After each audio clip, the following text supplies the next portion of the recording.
Welcome back to another episode of the Wild Ones podcast, the show where we chat about bike stuff. I'm Jimmy, and this week I'm joined by producer Emily and one of the most controversial figures in cycling. To some, he's a hero, protecting our roads from dangerous drivers. To others, he's a menace to society. You've probably seen those viral clips of him confronting drivers who are using phones and driving the wrong way down the street. I'm, of course, talking about camera-wielding vigilante and road safety campaigner, Cycling Mikey. Go back. You assault me, I'm going to call the police. Call the police? Hey Siri, dial 999. You're right. I think you should put that phone away, mate. Huh? That's stationary, mate. I'm not moving. Doesn't make any difference, you're driving.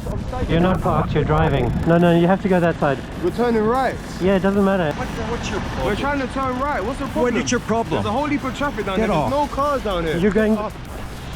You go. Get on. Touch me again, I'll smack you. Oh, you're going to smack me? Hey, Run, you chicken!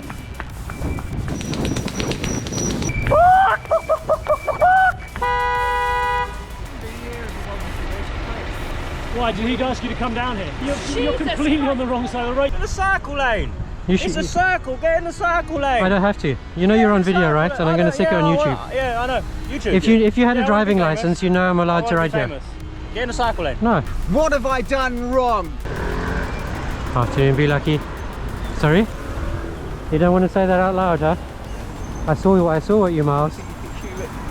Why are you so upset about it? You should be supporting what I do. I don't know. You're doing really well. Hey, Mikey. Hi, everyone. Thanks for coming down. How you doing? Oh, I'm very honored to be here with you guys. You guys are legends. I've been watching you and Francis for a long time. Thank you. Well, I think if anyone has had a more significant impact on people's lives, I'm going to say it's you over us.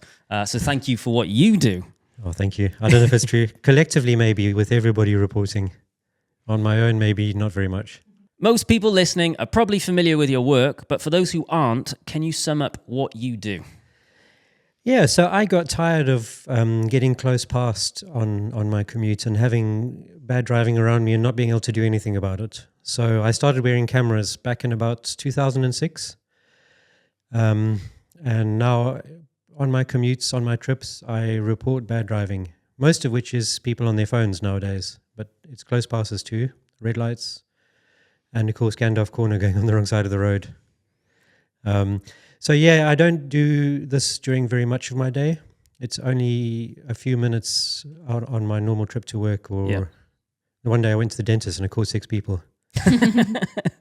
So I think you have some statistics which you've been recording since 2019, and you have reported 1,700 drivers, which has resulted in over 2,300 penalty points and fines in excess of £143,000. Yeah, it sounds like quite a lot, but that is 5.5 years of less than one person a day on average. So it's not as much work as it seems. And also the points are probably only half what have actually been put out, because it's very hard to get results from the Met nowadays. Yeah. So as in actually them confirming to you whether someone's been given points or not. Exactly. That's and I got to give a shout out to CycleGaz, who's Yep. my camera mate from a long time back. He's the one who started me getting into using a spreadsheet. And I'm really glad he did, because I would have been drowning in trying to manage all that. Is it a lot of admin? Yeah, it's just really a grind. So every day you catch someone, so you have to, the clipping of the video and the reporting is quite quick and easy, but then you still have to make a note of where and when it was and what happened, so that if the police get back to you on that one, you can then know exactly where to find the video for court and the statement and all that kind of thing. It's just a grind. And I play video games with my kids quite a lot. And I always end up being the one who does the grind in the game to earn all the XP, because apparently I'm good at that. So you record footage and upload it to your YouTube channel. So if you're listening and you haven't seen him, pause this, go to YouTube and type in Cycling Mikey, and you will see some stuff that will either enrage you or you will hate his guts, because that seems to be the only options. It'll enrage you, but maybe for different reasons. There's also some famous people in there as well that you've caught, which is definitely some of your clips that have gone viral in the past. Yeah, I'm sad to say I didn't actually recognize any of them. I didn't recognize Guy Ritchie, but I probably wouldn't. I didn't recognize Frank Lampard. The one I'm a little bit ashamed of not recognizing is Chris Eubank. I should have recognized him. And I think he's a really cool, somewhat eccentric character with amazing dress sense. Yeah. And now he is one of your victims. Yeah, people often say they're victims, right? I'm going to defend the victim and the vigilante thing. So these drivers are committing traffic offenses. They're not victims. They've just been caught doing something that they mostly know better. Mm-hmm.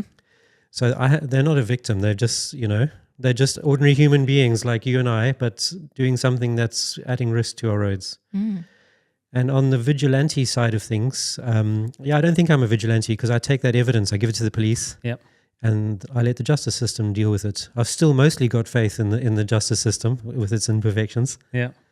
I'm not taking the phone out of their hands and smashing it down the road or something. I think what you're doing is holding a mirror up to someone and showing them what they are doing. And I think it's really interesting to see the reactions that people have to that.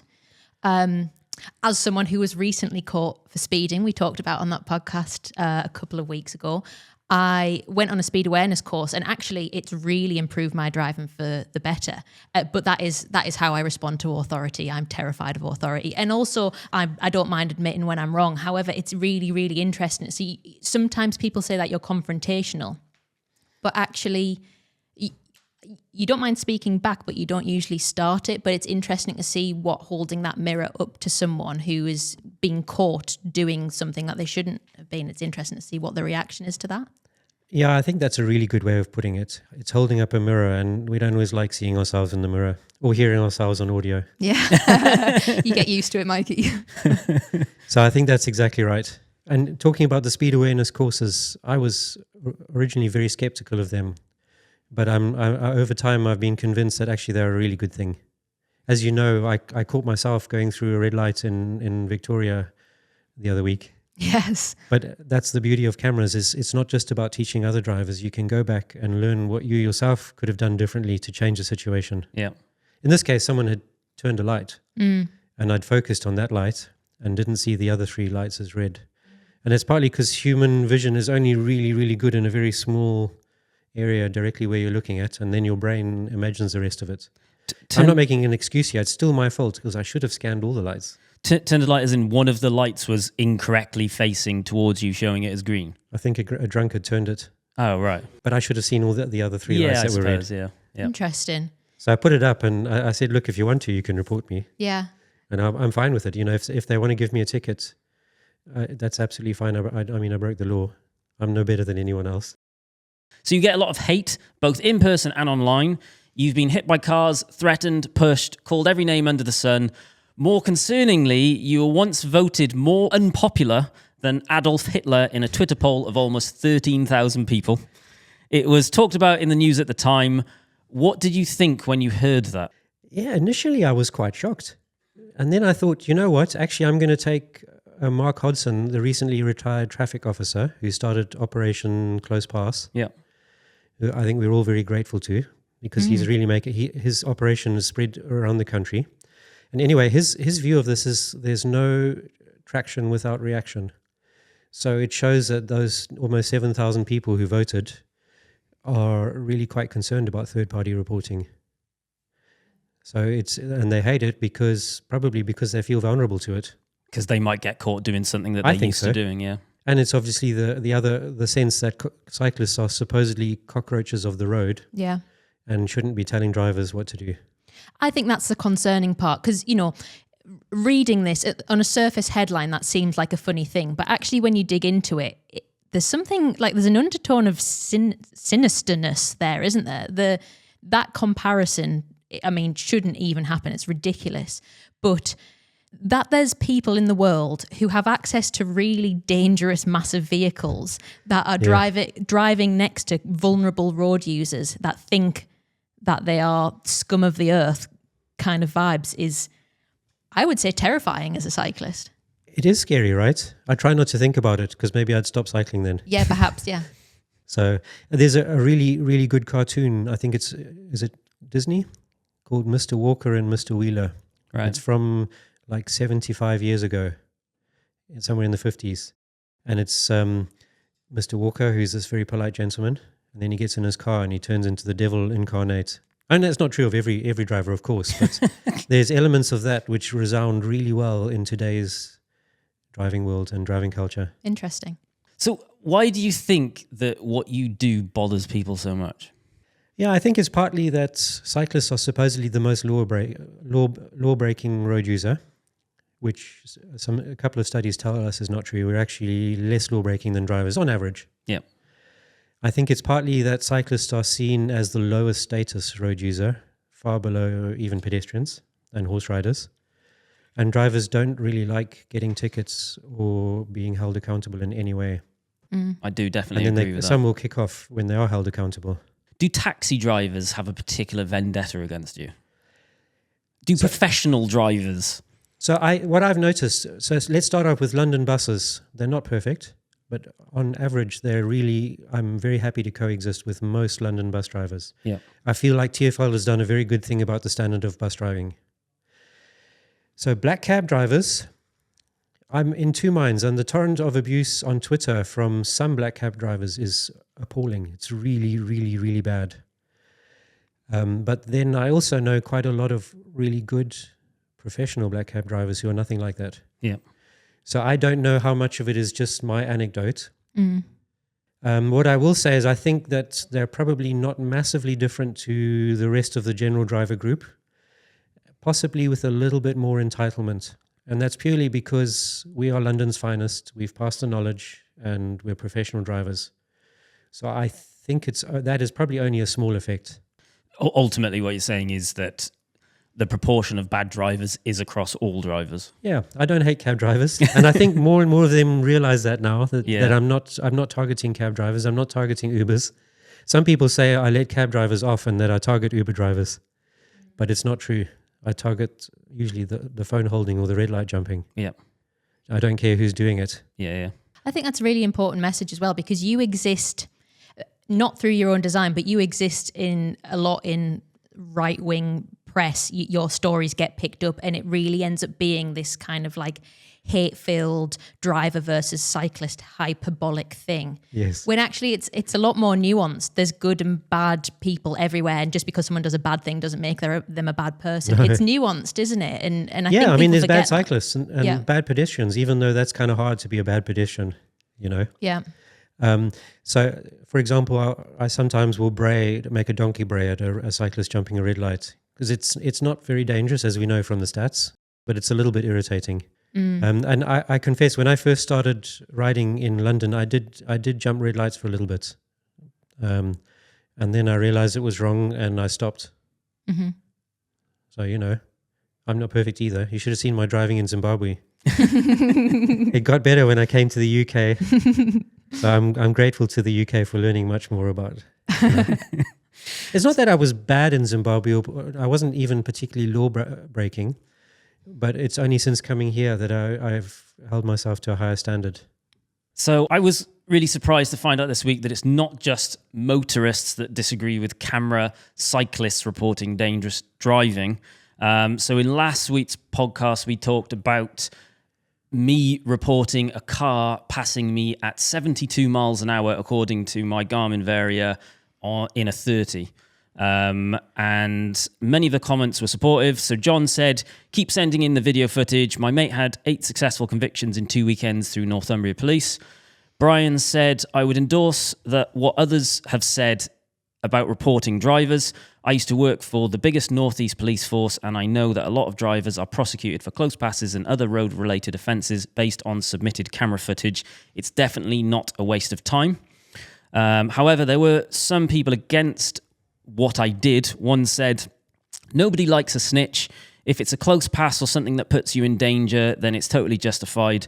But if someone goes a bit faster than you would like and you report them to police, it's just snitching. If you want to be an officer, go and apply to the force. Otherwise, mind your own business. I think it's interesting, number one, a bit faster than you like, 72 in a 30. And it's interesting the idea that not the comparison between close passing is something that puts you in direct danger, but speeding of any type doesn't put you in danger in this people's minds. I'm quite against speeding now because of DCS Andy Cox, who's a senior police officer in the Met, and he changed the causes of fatal collisions are measured. They were if I don't know the exact details, but they were measured near the beginning of the investigation and recorded. Yeah. And he's done that now at the end of the investigation. And the result was that something like 50% of fatals are because of speeding as the sole cause. So I'd say 72 and a 30 is, yeah, that's pretty bad. I want all 30s to become 20s and I want 60s to become 40s. And it'll never happen. No. But that's what I would like to happen. I think there's a lot of cases where we want to drop the speed limit. Was it, who was it? It was Ben Fogel recently talking about there being rural 60-mile-an-hour limits through rural villages, which is crazy. It is, yeah. That sort of thing definitely should be reviewed. Yeah. And I'm also looking forward to new cars getting GPS speed limiters. So although some people will turn them off, and you can apparently turn them off, enough people won't turn them off that they will become the rolling speed humps of the road. Yeah. I've started using my speed limiter in my car. So I got an EV and I've just not getting that response in the same way. My speed started to creep up and I've started to use the speed limiter. And it's actually great because, not that I want to say you don't have to think about it, because you should still be actively thinking about it. And I'm thinking about, but I'm watching out for speed signs to then program it. But you know that you're not going to creep up. And it's actually, it's definitely an aid to driving. I'm sure it feels more relaxing. 100%, yeah. I bet you get a queue of angry drivers behind you or impatient ones who want to pass. Yeah, sometimes, yeah. It's I remember interesting, getting that. Yeah, but I don't really care. I always think I'm actually probably saving you for a speeding ticket, because potentially if there's something up the road, you're going to get caught.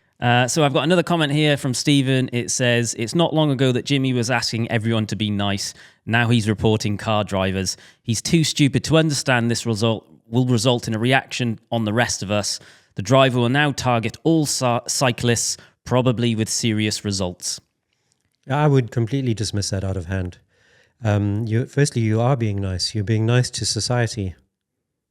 Maybe it's tough on the individual driver, but we all make mistakes that we have to get told off for in life, not just driving.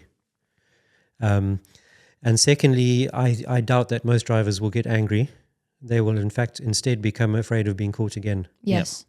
Because they don't know who caught them very often. And they're starting to realize that there are tens of thousands of people with cameras out there reporting traffic offences, as it should be.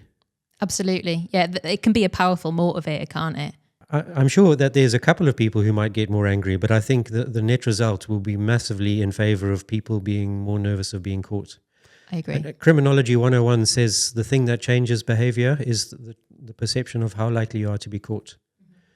So I'm almost, and if there was more catching of say phone drivers, I wouldn't mind if the penalty came down a bit. Mm-hmm.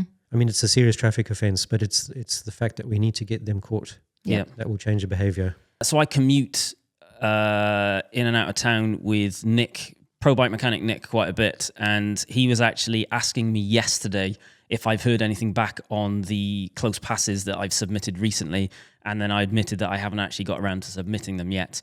And I was just like, "What? Like, why? Why? Like, what? Why are you so interested in it?" He was like, "Well, I want if we are both submitting close pass reports as much as possible on the same route, the same roads we use all the time to commute. He is of the opinion that it will clean up our commute and make our commute safer." And I hadn't really thought about it like that, but like, surely that is the case. If we keep reporting people that are always using the same roads, then there will come a point where they have to stop close passing, because otherwise they will end up losing their license or getting points or having to pay more on their insurance because they've got a criminal offence. Have you found anything along those lines?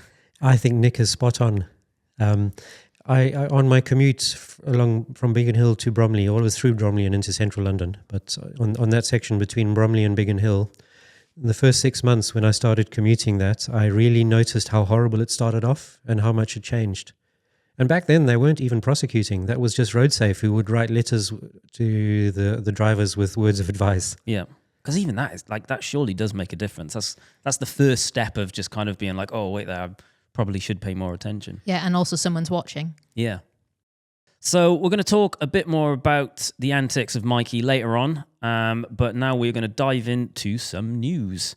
So first up, Shimano's faulty crank inspection program is being scrutinized after a cyclist's Ultegra crank snapped months after it passed an examination. So a bike shop called Surrey Hills Cycle Works put pictures on Instagram following a customer's broken crank. They said the bike was checked 5 months ago, but then on the shop ride at the weekend, it came apart. Is broke. What you think, dog? You might remember around 2.8 million Holotech cranks were potentially affected by this issue. But rather than a blanket recall, Shimano set up this inspection program where customers owning cranks with certain serial numbers were told to get them inspected by authorized Shimano dealers. This is the first case we've heard where a crank has passed an inspection but subsequently broken. And it does raise a question about the effectiveness of the system. The owner at Surrey Hills Cycle Works, Dave Farmer, spoke to Cycling Weekly.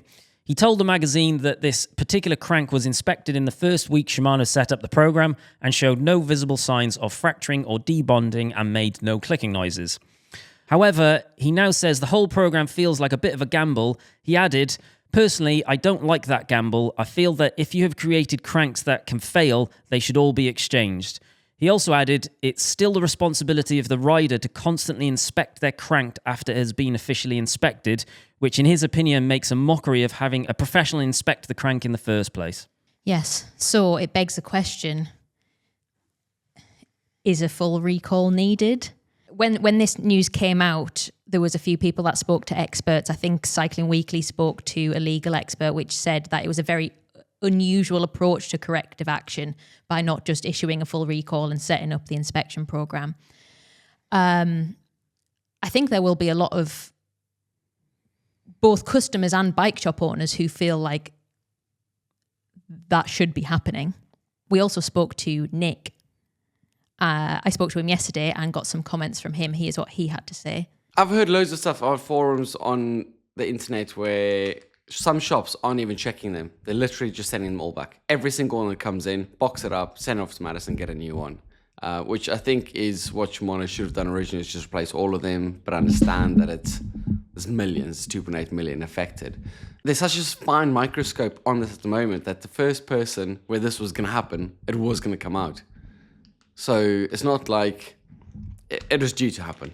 The other thing is, it says in the article as well, it was over winter. It got checked before winter and they rode over winter. And as we discussed before, it is water and corrosion that's getting there, causing the issues. This bike shop, off the back of this, is now saying to people that they need to get their cranks inspected, but they then need to keep a regular eye on them. And, you know, it's not the bike shop's fault, but what else do you do? Do you think that's the right advice, that it should be on the consumer to continue to check your cranks? Well, yes, with everything in a bike, I mean, we try and tell from shops, people need to check their bikes. They need to see their chains okay, because just because you've had a bike serviced or something done, and then you can't just expect to leave it over winter and it's just continuously running fine. It's the same as listening for creaks. I would be suspecting that bike would have been creaking quite a bit before that snapped. It wouldn't have just been a thing of works perfectly, snapped. There would have been loads of, in my opinion, loads of warning markers that something's wrong, yeah? Either bottom bracket needs servicing or the pedals are going. Yeah, people shouldn't anyway just check the bikes over all the time. Do an M check regularly. But should it be up to consumers to do that if actually the problem is that the cranks are faulty? In an ideal situation, Shimano should just replace all the cranks. That's what should happen. But it's probably a good message to get out to people. Keep checking your bike. Anyway, not just because, even if you don't have Shimano cranks, doesn't matter. If you're going to ride a bike, it's the same as technically before you drive a car, every single time you're supposed to do a walk around. We get taught this in our driving license test, but I don't think I've ever seen anybody do it. Also, if you watched that and you noticed there was an odd emoji in the corner, that's because Nick was with his daughter that day and we have kept her face private. So that's what it looks like. Yeah, what do you think about what Nick said? It's an odd thing to put an onus on a customer to watch their bike. Yes, you should be checking your bikes regularly, but if you're potentially sitting on a part that could fail. It's hard. It's hard to say because I don't know enough about why they are failing. My first thoughts are they should be replacing everything. I think that's a lot of people's thoughts, yeah. Especially because they're a massive business, they can afford to do it. You know, like, it isn't going to bankrupt them if they replace all of them. Perhaps they're relatively confident that a lot of them don't actually exist anymore. Maybe there's actually not that many of them. Perhaps. They were sold between 2012 and 2019, I think. Yeah. I would imagine there's a lot still in the second-hand market. I'd be interested in the failure rate, because that also will determine what is the right decision. But I'm like Nick, I'm very uncomfortable in the inspection. There are engineering dyes you can use to help you find cracks, but only not the smallest ones. And if it's beyond that, then you're looking at ultrasound and X-ray, which I don't think anyone would be doing in this inspection. No, it's very much a visual inspection and listening for a noise. But Nick said also that, you know, it wouldn't just break. You're likely to hear a creaking noise before it starts to break. And ultimately, at this point, whether rightly or wrongly, at this point, the only thing that you can do as a customer is just take your bike to as soon as you hear a noise or anything, take it in, don't risk it, kind of thing. But I think we should keep on top of this story. So if you've had a crank that's been inspected, if you're going through the inspection process currently, or if you've had a crank that has failed, email us at wildonespodcast@cademedia.co.uk and we will keep on top of this story and see what happens. We did ask Shimano for some comment on this as well, didn't we? So we asked them, does this case raise any concerns for Shimano about the effectiveness of the inspection program? And we also asked them, the inspection program is intended to remove unsafe cranks from the market. The concern for many now is that this approach isn't robust enough to do that, and that unsafe cranks may still be ridden by unsuspecting customers. How would you respond to that? And they got back to us and said, since the Shimano crankset inspection program was first announced in September last year, the process has been running well. They say reports of failed cranksets following initial inspection are rare, but for users' peace of mind, we recommend that even after initial inspection determines that a replacement is not necessary, customers are advised to have a second inspection as soon as they feel any concerns themselves, or approximately 1 year later. So they are saying that even if you don't get any concerns, you have to take that crank in for inspection every single year. For free, presumably. Yeah, but it's never for free. You still have to get it. Like, it's all time and energy and effort. It is, I agree. It is. They say our authorised Shimano dealers are professionals and will have received instructions from Shimano to perform inspections correctly. Having your bike tuned up and inspected regularly is something that should be done based on your riding habits and recommendations from your dealer. It's also important to pay attention to any changes in the sound and feel of how your bike is riding. They say they're proactively addressing any safety concerns related to these affected cranksets. So they have acknowledged it. I think it's important that we cover this story. I think it's important that the other cycling press cover that story and we go to them with anything that happens, because almost a bit like your reporting, Mikey, sometimes you need to feel like there's someone watching you and holding you accountable for stuff. It's probably worth that I put out some detail on this too. Yes, yeah, probably. Just to spread the word. Yeah, perhaps. And you know, if nothing comes back, then that gives you more peace of mind that this is a one-off. It gives me the heebies. Does it? I can imagine it would for a lot of people. I think the bit I dislike most about it is, for a large period of time, I did all of my own bike mechanics. I built my own bikes. I maintained them. I did everything myself. So what they're telling me is I have to go to a bike shop that might not be very convenient for me every 12 months. And they're inevitably going to say, oh, yeah, we'll do it as part of a bike service. Well, no, I service my own bike. Yeah, I mean, you don't know that's going to happen. I would say Nick would say you should be going to a mechanic anyway and not being doing all of your own mechanics. Well, yeah, but like what proportion of people do their own bike mechanics? Probably a lot. large. Yeah, exactly. The number must be massive. You're one of those, Mikey. Yeah, I like working on bikes. I remember being a spanner boy for my dad fixing cars. Nice. Next, a lighter piece of Shimano news. A new patents have just emerged hinting that the company are working on a fully wireless group set. They've so far only managed to achieve semi-wireless group sets where the shifters communicate wirelessly while the derailleur's connected to a central battery via cables. However, new patent drawings spotted on Road CC show a derailleur with its own internal battery. The accompanying text suggests that the rear derailleur and front derailleur include an electrical power source. Jimmy, we were talking about this yesterday and you were saying you were shocked at how inefficient some bike brands are. What does that mean? So, at the end of the day, a bike brand is a business and they have to stock or they have to put group sets onto their bikes. And there are very few bike brands out there, so bicycle frame brands, that don't also sell complete bikes. There are some that don't sell completes, but most of them also sell complete bikes. So they are going to be paying staff to build bikes. And I don't understand why they wouldn't build everything with SRAM ETAP, because it is going to save them so many hours in labor costs versus 11-speed Di2, which has got a mountain of cables that needs to be threaded. 12-speed Di2 is now more efficient because it's only 2 cables rather than many more. But I don't understand why the industry hasn't put more pressure on brands like Shimano to say, well, it's not good enough. We're not going to buy your products until they're in line with other brands out there. And it doesn't just apply to group sets. It applies to cable routing. Some brands' cable routing is really, really bad. So say for example, you want to route cables through the bars, your brake hoses through the frame. It is really hard to do versus other brands, which is very easy. So I don't know why there's not more pressure at the business efficiency side of things to make this better. So I'm surprised that Shimano have been able to get away as long as they have with a really inefficient group set for building bikes. Yeah, I guess it's always been the way it's been done, hasn't it, with cables? SRAM kind of revolutionised that with their wireless stuff, and it seems like Shimano's been playing catch up ever since, really. Oh yeah, absolutely. Like, it's significantly easier to build a mechanical bike than it is to build a bike with Di2. The most easiest of everything is a bike with SRAM's ETAP, because you literally just bolt your mechs on and bosh, you're away. I guess you also have to think about, if it's easier to build,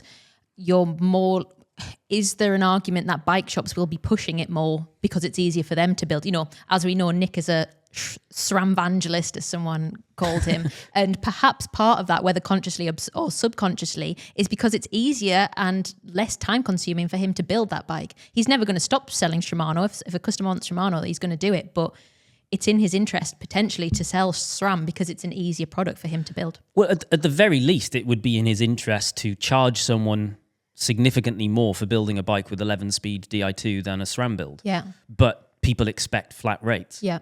So, like, I've filmed something like 50-odd bike builds with Nick. Nearly a lot of them are SRAM. Some of them are 11-speed and 12-speed Di2 builds. Whenever I have to do a build with him with this 11-speed Di2, I have to add at least an extra 2 hours, because there will be an hour which is just routing cables through bars.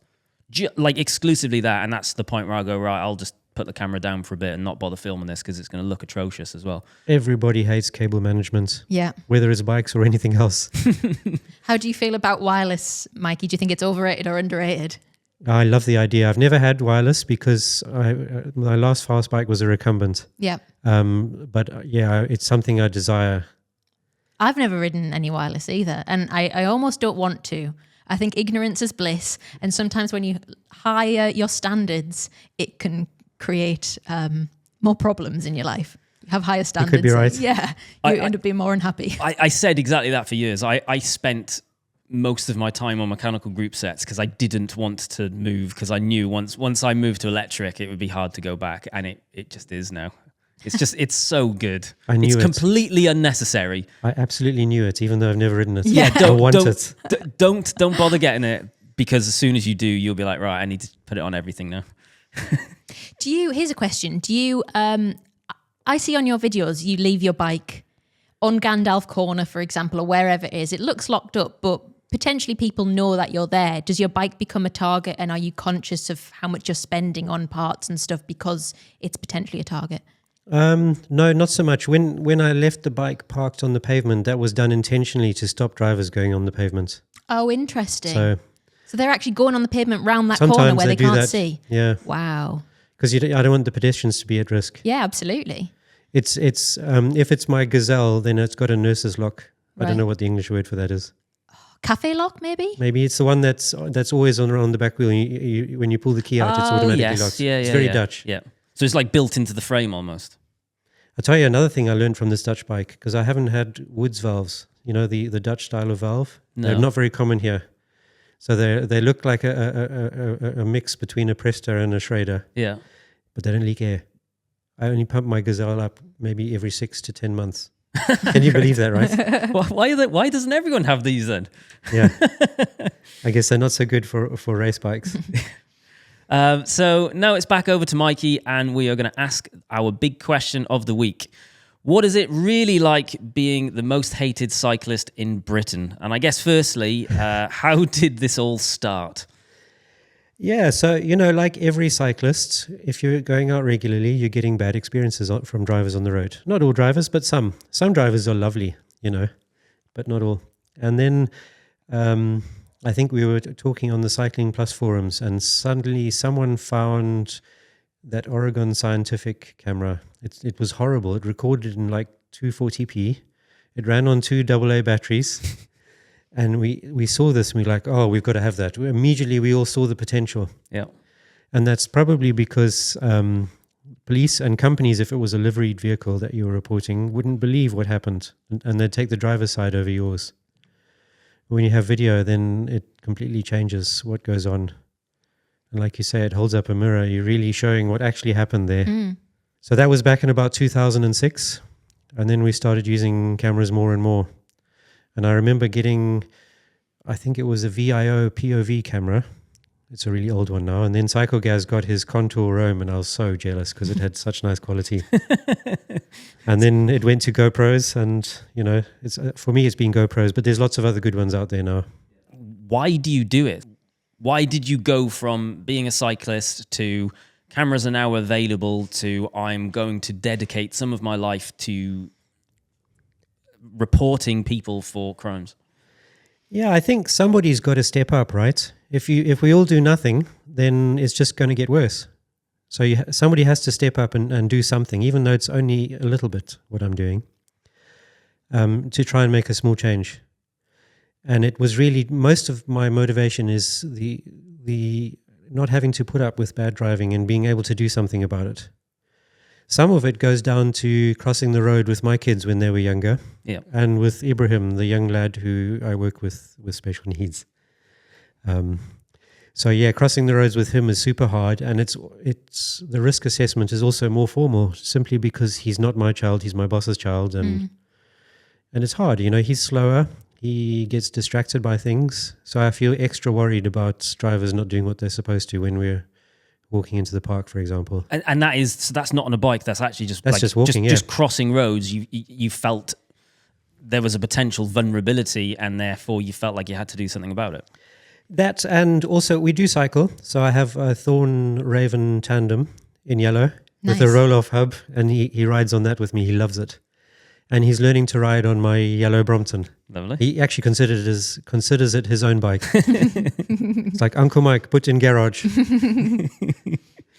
You seem to have a very thick skin. Have you always been this way? No, definitely not. In the beginning, abuse really, I took it to heart, you know. Yeah. But when it's 1 or 2 instances of abuse, it seems so much more serious.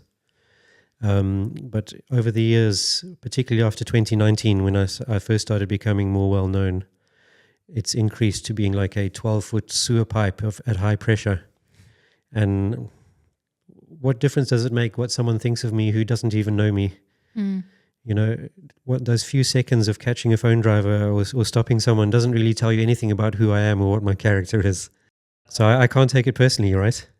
Do you get scared, or are you just are you comfortable that you're always going to be all right, or do you approach it that it is a risk, but it's worth the risk?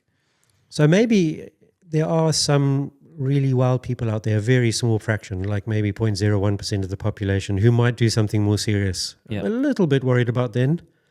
But remember, I don't have to defeat them. I only have to survive whatever they do to me. That's an incredible way of looking at it. So I don't have to do anything to them, basically. I don't hate them. Yeah. And everybody else is mostly going to have their behavior altered by all of us with cameras. You've chatted to us beforehand that there's actually a community of you that are out there recording and submitting reports. I'll be honest, I was probably quite naive. Obviously, I know people do report stuff, but I just kind of assumed that like you were out there on your own doing your thing. But actually, there's more than that. Yeah, lots of people think I'm the only one, but it's not true. And I want to change that. I think I was saying how a friend of mine was recording some phone drivers and someone called him Mikey, which he was very amused. And this is this small group of about 5 of us who've been doing camera work since the early days, since about 2007-ish. But yes, I think there's tens of thousands of us. I don't think I'm even in the top 10 of people reporting in London. Really? And that's because I don't want to spend too much of my spare time doing this. I still have hobbies and family and a life, even though no one seems to want to give me that. Do you happen to know what sort of hours a week you are spending on it? About all I can really tell you is I'm wasting far too much of my life arguing with other idiots on Twitter, including myself as an idiot. It's too addictive, and I'm as addicted to my fondle slab as anyone else is. So what is the craziest encounter you've had whilst doing this? I think it's probably the man in the convertible. It was a silver convertible. Yeah. Who started on a long rant about honor and integrity. Hi, buddy. Hi. You all right, sir? Hi, I'm good, thanks. How are you? Yeah, good, thanks. Yeah. Why do you think I'm filming you? Any idea? I'm stationary. I don't know. No idea, yeah. It's funny how you guys don't want to admit it. Carry on. No. Carry on. I'm ex-military, brother. I have honour, integrity. Oh yeah, you're messaging away on your phone. For a mission. He was special forces. I'm the youngest of 3 military brothers. Died for our country to do things right and help other people. So Pay attention to your driving, sir. what you do and say to other people, judging them when I was following the correct protocols. Like you were messaging behind the wheel. And the law. Do you have anything else to say? No, tell it to the magistrate. Fine. What have I done wrong? You tell me. No. I've made my point enough in the biggest possible picture of humanity. What we were prepared to do to die or live for others and ourselves. So, I have nothing further to say to you at all. And if you don't get it, that's your challenge. Not problem, challenge to overcome and help other people. No, I'm helping other people by stopping phone drivers like you. I give up.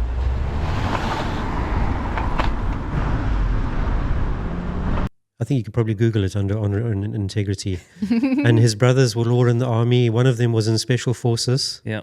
And he was willing to lay down his life and live or die in the service of his country. And, you know, he was absolutely ranting at me. Quite a lot of commenters were speculating whether he was drunk or on Colombian marching powder. It was that deranged. And while he was leaning backwards, turned around backwards, shouting at me, he ended up driving on the pavement, and Oh my goodness. it was completely nuts. So I was looking through your clips yesterday to try and find a little compilation that we can put together. And one of the things that I saw near the top of the popular list was the guy who threw water in your face as well. Oh, yes. That was very minor.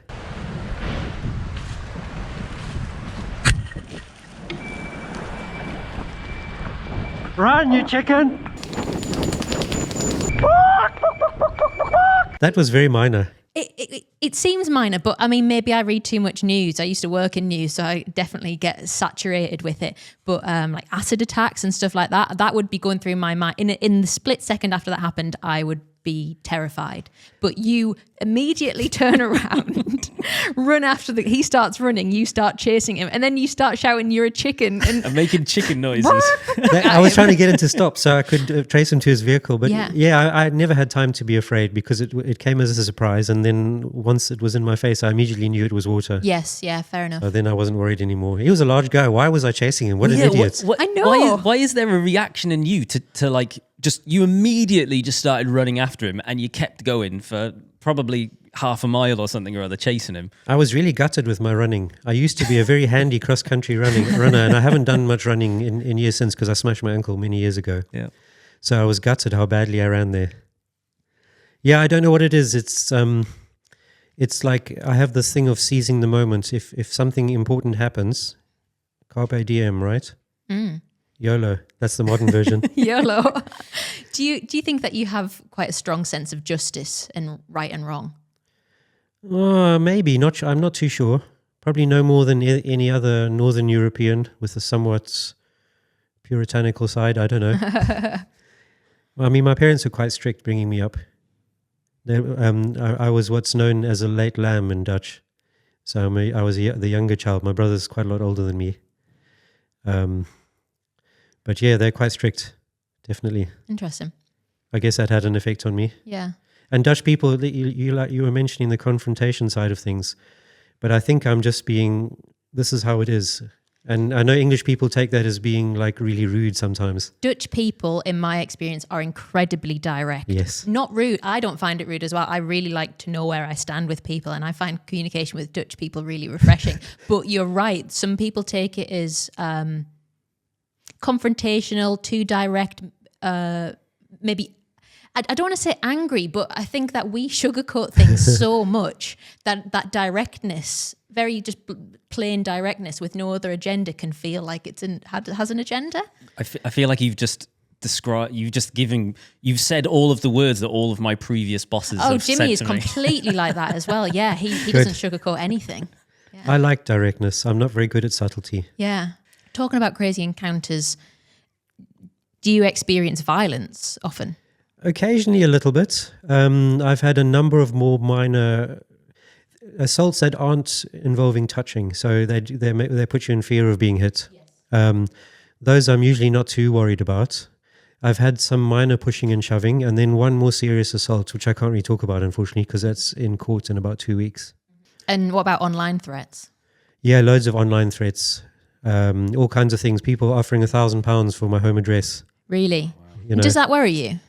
A little bit, not too much. I could always move. Fair enough. My boss is renting a place, to keep me around for Ibrahim. So I could easily move. I mean, it's a schlep, right? Yeah. Having to move.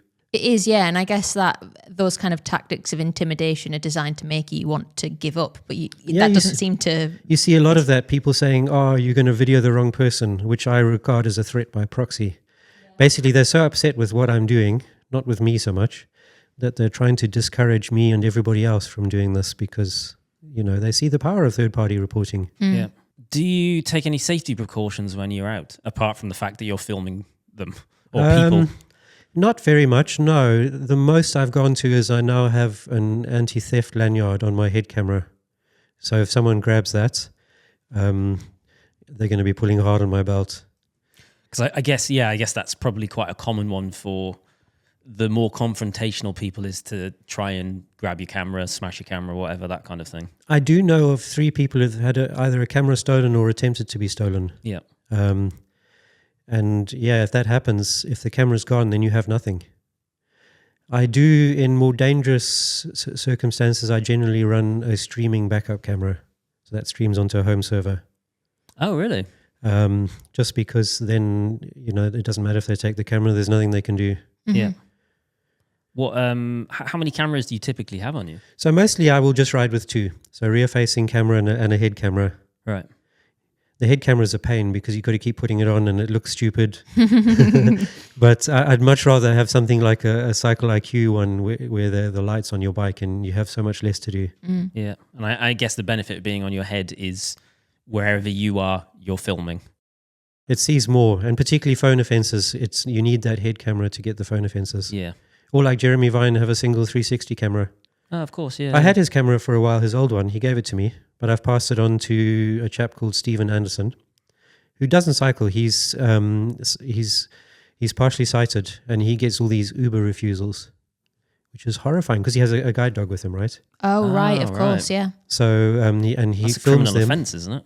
Yeah, it's an offence, and he's probably one of the main activists there who are reporting these drivers to TfL and getting them prosecuted. Yeah. Good for him.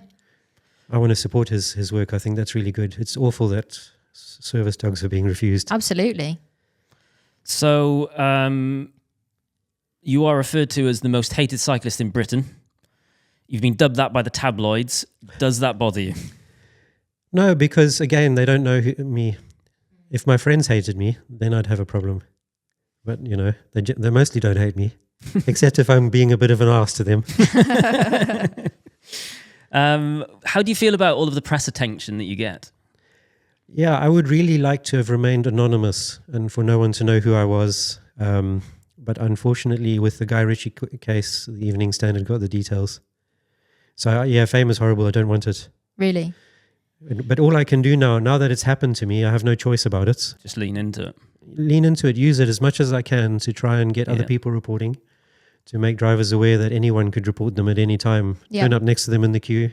And it was interesting, we were talking before this and you were saying that drivers are more likely to report drivers than cyclists are currently. Yeah, somebody did a Freedom of Information search on West Yorkshire Police, and about 2/3 of reports came from drivers and 1/3 from cyclists and pedestrians. So it's actually drivers who are most likely to report someone else. And I believe it's a similar proportion in London. Right. But also what was evident from that is the cyclist reports are 16 times more likely to get acted on by the police. Right. Which says that maybe cyclists are better at reporting things that are actual traffic offences. Yeah.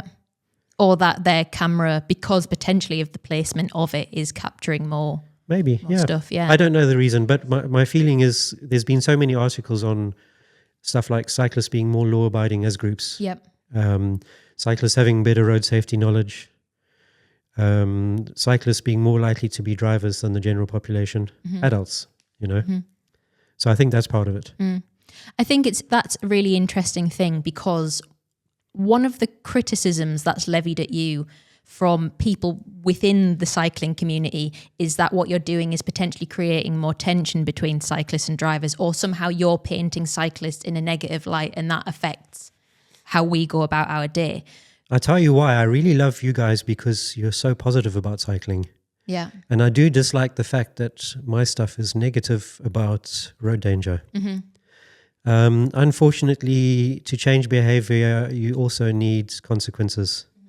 And I don't think, basically, we had all this bad driving and bad attitude before there were any cameras being carried around. So I don't think it's become any worse. 100%. I think a very tiny fraction of drivers might be worse towards cyclists, but that would be like in the 0.01%. Yeah. I think almost all drivers will behave slightly better under a camera. Well, this is it. I haven't done a study, so it's anecdotal, right? But if you think about it, as you say, this was happening long before cameras existed. And the most problematic thing was that as a cyclist, you are a vulnerable road user. You have nothing against the might of a however many ton vehicle. But the one thing that we have now in our armor potentially is a camera. And, it's not a weapon, it's not a confrontation, it's nothing. But if a driver is coming past and may have the knowledge that you have some sort of way of, it's a form of protection in the sense that it's a prevention measure, isn't it? That can only be a positive thing. Yeah. It almost always tempers behavior to slightly better. Yeah. Not a great deal better, but slightly better. Perhaps, yeah. Just through self-preservation on their part, they don't want to get caught and you could potentially report them. You can really see them when there is a confrontation, particularly some of the more aggressive ones. You can really see how the driver's, he's emotionally regulating himself and holding back from where he would want to go and where he would go without the camera. Yeah. So I think I disagree strongly with those few cyclists who say it's making things worse. I think probably the bit that most people are missing, well, I don't want to speak on your behalf, it's definitely from my perspective, I would rather never have to report any or no one ever get a fine or points or prosecution or whatever if in exchange for that I can just ride my bike and not have to worry about a car possibly Exactly. Me. We don't want punishment, right? Exactly. Punishment is, but unfortunately, it's often the only way to change. I wrote out a list some time ago. I have all these copy and paste things on answering all these standard stuff for Twitter.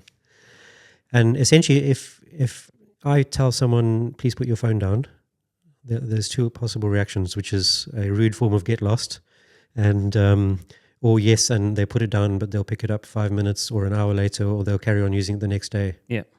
If a policeman does the same thing, just words of advice, I think that period of not using the phone will be slightly longer, but they'll still go back to using the phone quickly. Mm-hmm. And I think the break-even point comes at prosecution. where that's so much more serious now that it will force people, and not all people again, but it'll force many people to think about not using the phone, and probably for a period of a few years while the points are on their license. And then it goes further, of course. Some people don't care that they were prosecuted and carry on using their phone. And I have caught several people multiple times. As in the same people? Yep. Oh, wow. The one got the most serious one got a 1-year disqualification.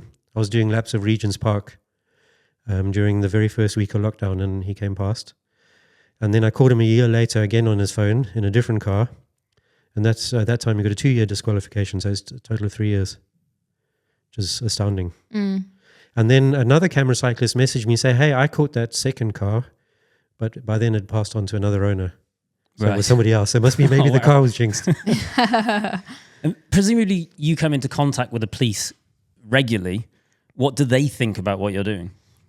Well, it's hard to tell because the police don't really want to tell you anything in case it's used against them. I mean, they have this kind of guarded approach to all of the public, I think. Yeah. Over the years, it's slowly opened up, and more I start to feel like the traffic processing services teams at Marlow House, which is the place in Sidcup where they do all these reports and they action them, they feel more and more like colleagues, you know? I imagine. I bet they're all right, Mikey. They're used to seeing you all the time. So I get on more, some are more open than others. Yeah. But I mean, I appreciate that they really, almost all of them really do believe in road safety, and they think it's a good thing to be doing. And they're very happy to be processing all these offences. That's really refreshing to hear because, you know, I've held off even recording stuff for so long because I've just always just assumed that nothing ever happens. So I'm definitely going to get into a better habit of recording the definite ones. I'm not going to bother sending off reports if it's like open to interpretation. Yeah, I do the same. You know, you have to filter what you send. Yeah. Based on whether there's enough evidence and whether it's likely to be prosecutable. So I don't want to waste my time either. Yeah.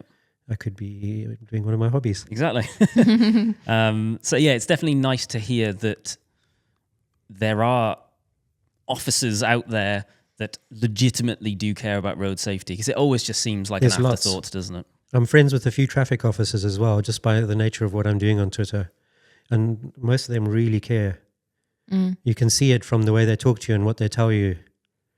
The other thing I wanted to say is the more of us that do a little bit of reporting, that's far better than just having a few people doing a lot of reporting. Yeah. So I'd encourage you guys to go and report for yourselves. Jimmy started doing it. Yeah.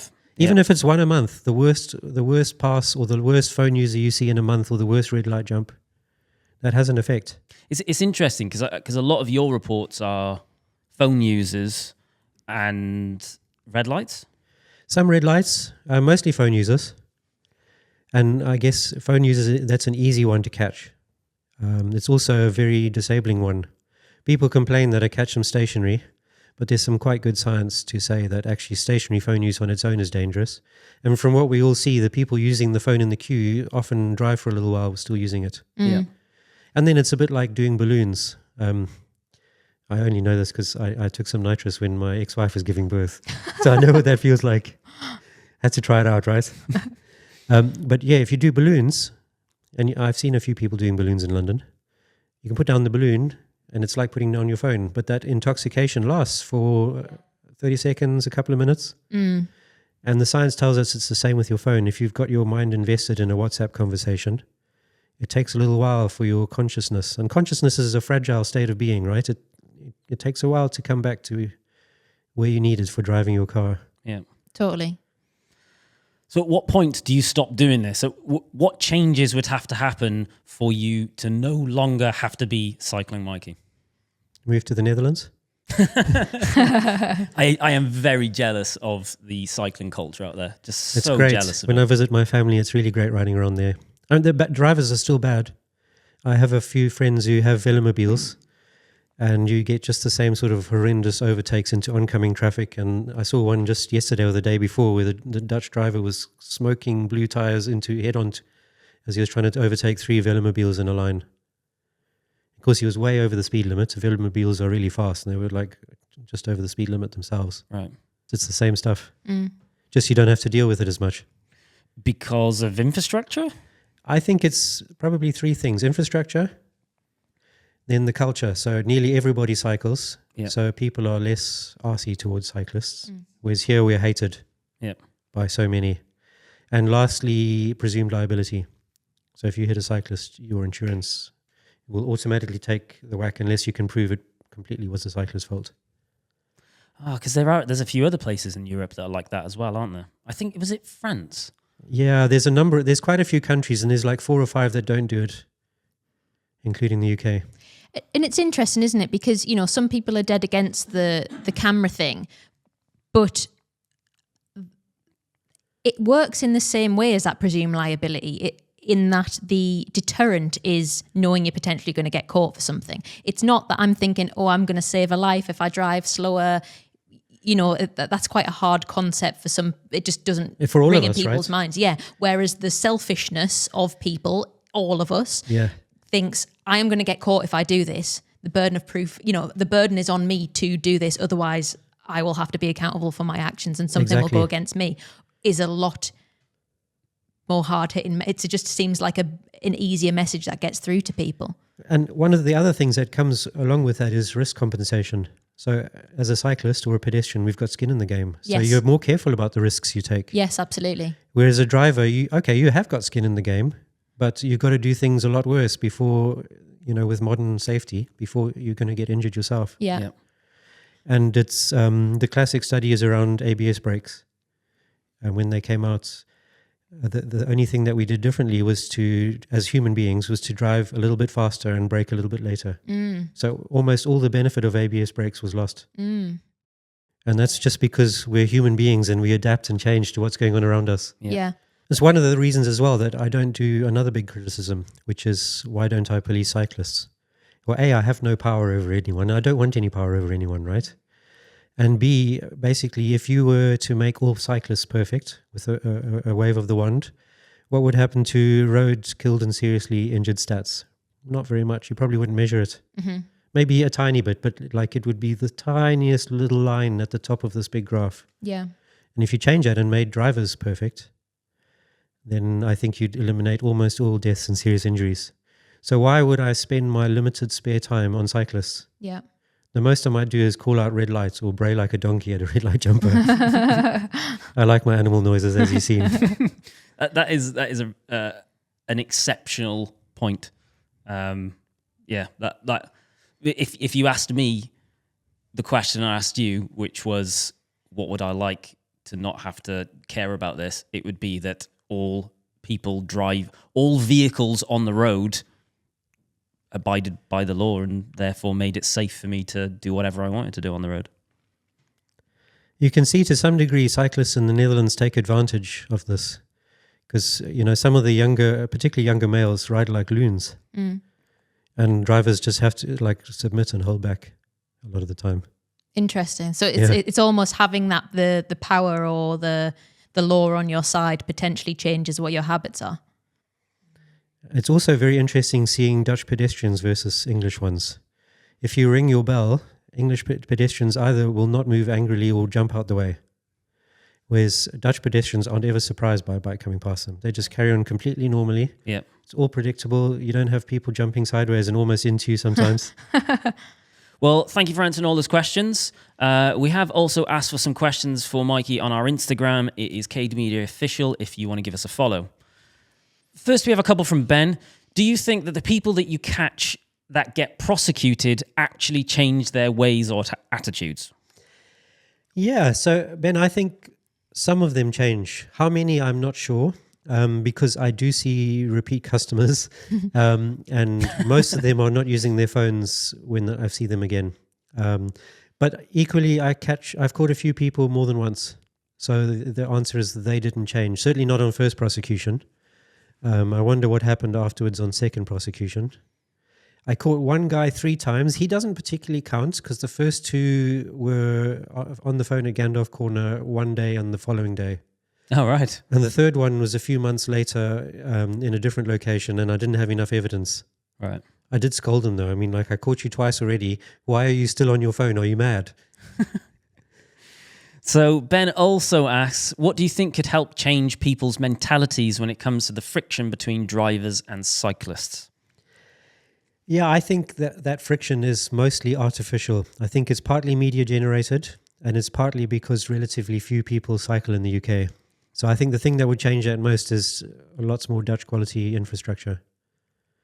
And I know I'm always abused for not being in the cycle lane, but in that, particularly the one in Hyde Park. But actually, I use it 99% of the time. You only see me out of it when I'm catching a driver, which is the only stuff that gets put on YouTube. Ben also adds on general road safety. I think something that could help is if people treated driving like donating to charity to save a life. But instead of money, they donate some time by driving slower, not close passing, leaving more time for journeys so they're not in a rush. The roads could be far better for everyone.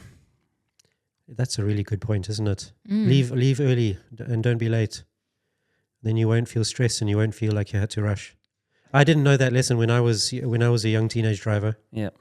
Yeah, totally. When I was on my speed awareness course, they said the number one reason, they don't ask for your reasons, you don't have to give them, but from anecdotal evidence, the number one reason people give for speeding is being late, being in a rush. But I think a lot of the time being in a rush is artificial, isn't it? It's wanting to be somewhere sooner rather than later and not in a car, rather than it actually being in a rush. You know, like you finish work, you want to be at home as quick as possible. Well, I think it's also the opposite, that you haven't left in time for work. Or maybe you have left in time, but there's more traffic. So it's thinking, well, there's going to be traffic, so I need to leave earlier. Or just accepting that you might be late. So Hannah says, would love to know what, if anything, you think has improved about cycling, roads and driving behaviour since you started campaigning and making videos. So I think the biggest effect, Hannah, comes from just having more cyclists in London. The little bit of infrastructure that the various mayors have put in, just having more cyclists, I think, is the biggest change. I think cameras are also having an effect.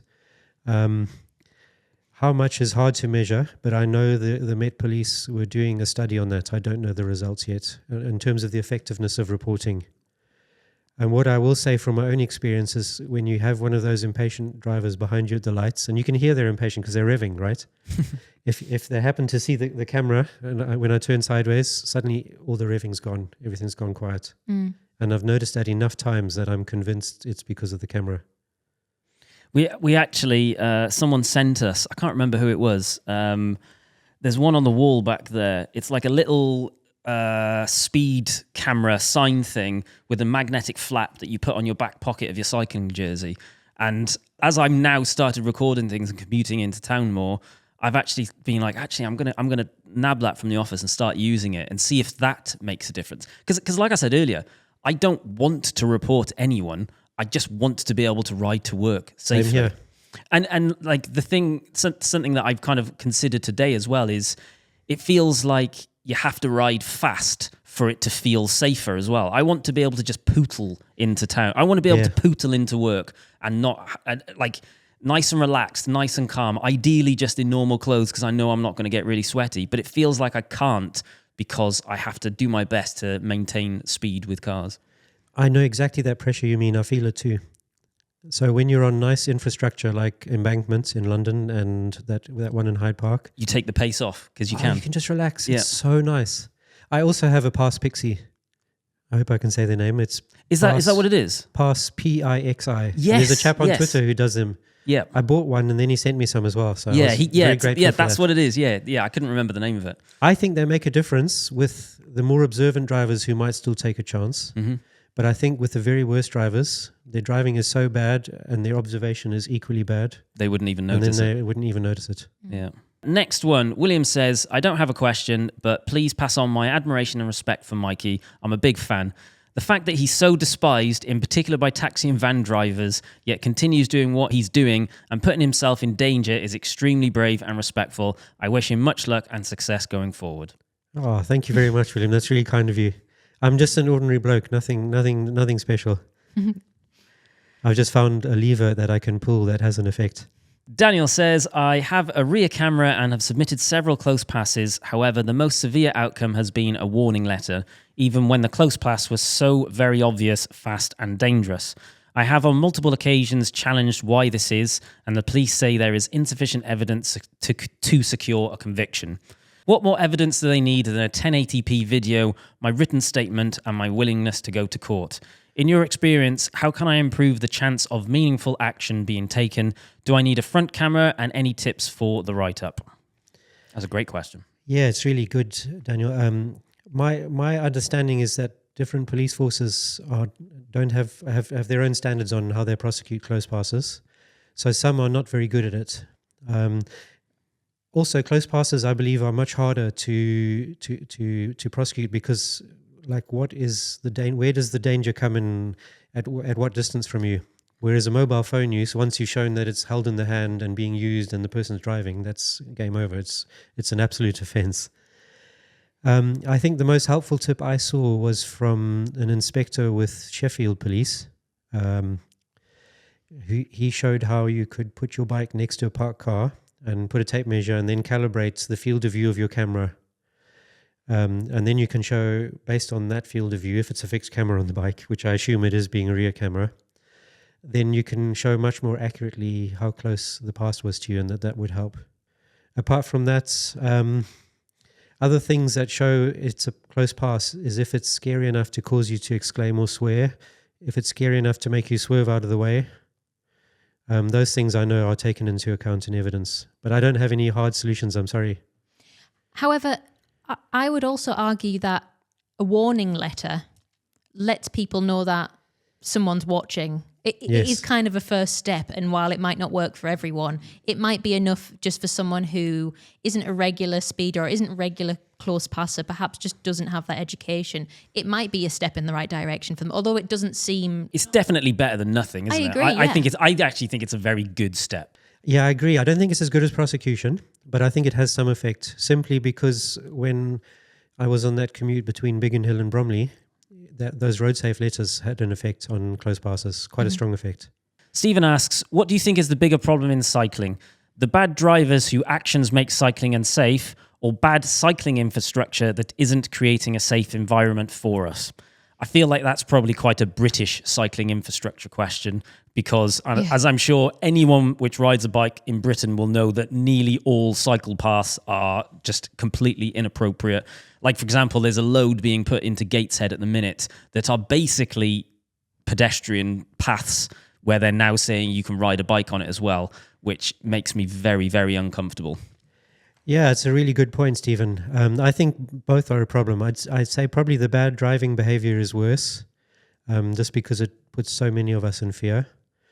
But yeah, I also think that there's so much bad infrastructure that there should be some kind of national standards council which review these bad cycle paths and do something about them. Force the councils to take them out, maybe. Anything that's not to some reasonable degree of Dutch quality should not be implemented. There was a good study from, I think it was Professor Rachel Aldred from Imperial College, and she showed that a painted cycle lane was worse and more dangerous than having no cycle lane on a road at all. It's absolutely wild. I'm not too surprised with some of them. There are a few that are wider, I suspect, are not as clear cut. Like on Bayswater Road, there's a really quite a wide painted cycle lane. Yeah.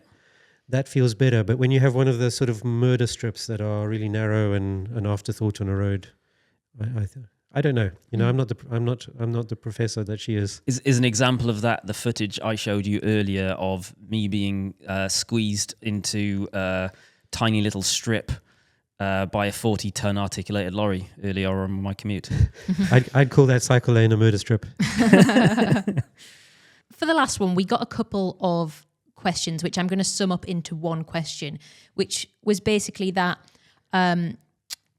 one criticism of the work you do is that it's good, but that in some way you go about it the wrong way, in quotes, because in some way you're seen as too confrontational, whereas it could be a place to educate, or I don't know, somehow you're responsible for diffusing tension between the driving and the cycling community. How would you respond to that?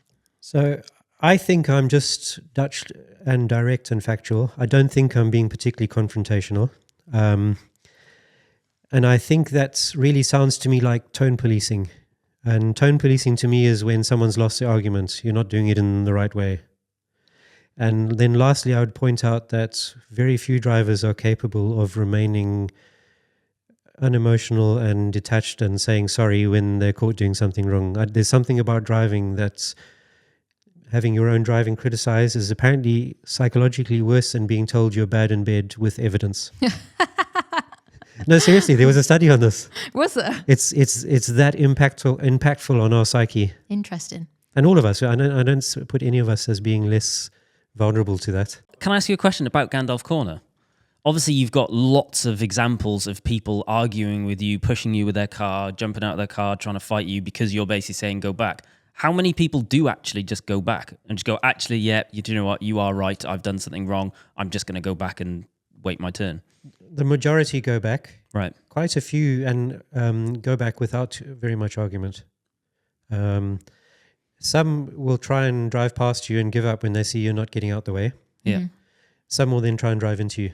The most aggressive and egotistical of them.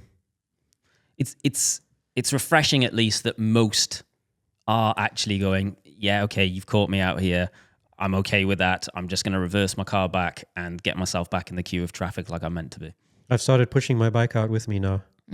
Just so that if I get any more trying to run me over, I'll just abandon the bike and let them run over the bike. Yeah. It's interesting though, and you're right, you have to put into perspective the fact that what you get served on YouTube is the most inflammatory stuff, the most sensational stuff. And that's probably what most people know about you, whether it's something on YouTube or clips on TikTok or Instagram or what it is the most inflammatory thing. And that probably doesn't do any good for sort of drivers versus cyclists relations. But I don't think that's necessarily your fault. That is probably the algorithm's fault in that it feeds into that kind of us versus them mentality. Because actually most of your videos probably show you go back and they go back and then it's fine. So same with the phone drivers, right? Lots of people just put it away and wave a sorry. Exactly, yeah.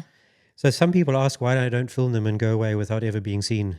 So my view is I'd rather stop them immediately and make sure they know to put the phone down. Yeah. And that they know consequences are coming. Yeah. So that they don't use the phone in the rest of the journey. Secondly, because people don't think they're doing anything wrong in the queue, I want to start that first little crack in their holotech skulls or minds. And so that they'll probably dismiss me, but that might then make them go and look at the highway code, and then they'll be like, oh, okay, yes, maybe I was doing something wrong. And then the police letter will hit. So it's really just to maximize the teaching opportunity. And to be honest, I think people are probably underestimating that there is education there. Is because some people will go, well, I'm allowed to do it. And you go, well, actually, you're not. And then they go, oh, maybe I should check that out. It's like teenage school, but worse, because I'm teaching people who really, really don't want to learn from me. Yeah. And I've been a teacher all my life, like with the skating, with Ibrahim. I'm teaching him all kinds of stuff. Like I teach him to do his laces and all that kind of stuff. That's the end of the questions. Thank you very much, Mikey. I think we learned a lot there, didn't we, Jimmy? Yes. No, I think the most interesting thing about you, Mikey, is that I was going to say you are a person, but that sounds really simplified. Yes. But I think it's really easy to just see the headlines and the... I'm just another human being, right? Yes. I spent a lot of time thinking about all of this stuff. I think my biggest takeaway from meeting you and having these conversations is I will definitely make the effort to submit the close passes that are definite close passes going forward, because I want to educate people and make the road safer for everyone. Yeah.